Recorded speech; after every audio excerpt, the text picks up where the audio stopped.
What does aham mean? What does it stand for? Aham is a Sanskrit term that means self. I am, or I. Not I, we're not talking about I, ego I. I as a separate individual self, so to speak.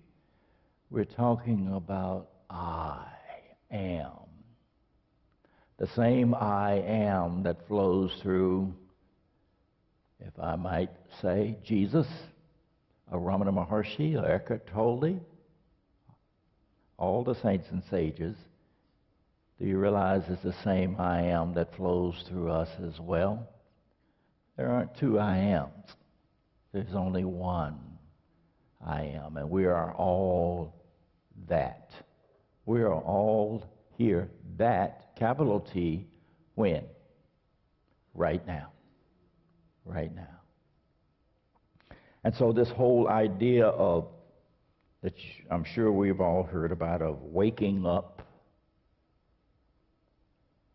realization, spiritual awakening, what is all that about? Well, it's about what we're here to take a look at today. It's about finding the kingdom of God within and no longer seeking it. We're now ready to find the kingdom because Jesus made it quite clear that the kingdom is where?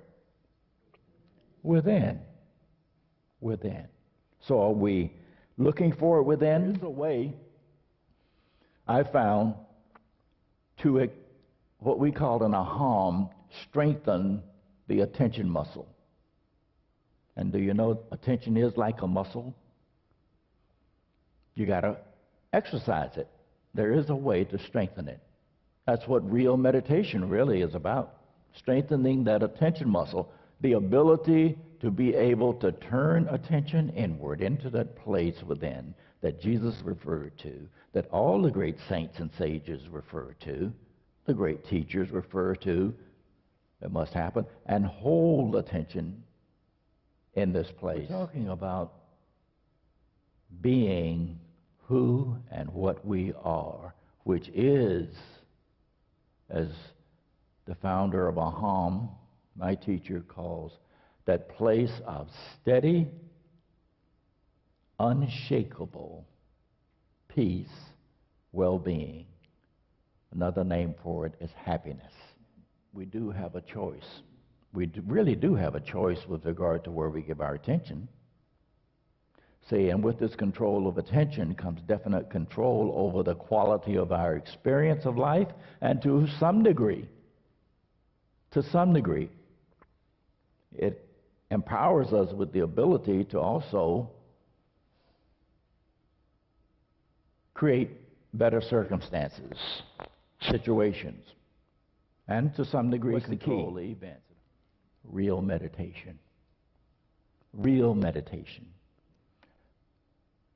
A practice of meditation that can be done with eyes open as well as eyes closed. What we at Aham refer to it as is living meditation, not just practicing it. Living it. We practice it for the purpose of living it. And true meditation, one comes to realize that meditation is not something that we're to do. Meditation is what we are. It's our true nature. And that same spirit, that same beingness that was and is Jesus, that was and is an Eckhart Tolle, or was and is a Ramana Maharshi, they all made it clear that that same quality is what we are too. And it's so right now. But the main point is that we can become a finder by turning attention inward through a direct method call it meditation, whatever name you want to give it. If you already have a spiritual practice, a meditation practice, and it works well for you, wonderful, wonderful. The main point that I have come to see is that in order to locate and abide in this kingdom that Jesus was talking about, in happiness now, in peace now, in fulfillment now, one must be engaged in what we call at a conscious transformational process. Have all your thoughts always been pleasant? No. That's just not the nature of the mind, the ego. But that's okay. Why? Because there is a way to abide in a place that one doesn't have to be adversely affected by the thoughts. Let them be. Let them be there just as they are. That is the key. And right or real meditation. Right now, just dive into pure I am. Just feel I am and only I am. So, in closing, I want to say, I honor the place in you where the entire universe resides.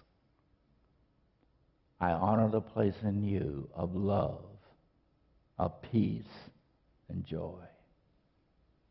I honor the place in you where you are free. I honor the place in you where if you are in that place in you, and I am in that place in me, there are not two of us. There is only one. And this is love. Oneness. It is also called namaste. So in closing, I say to you, namaste.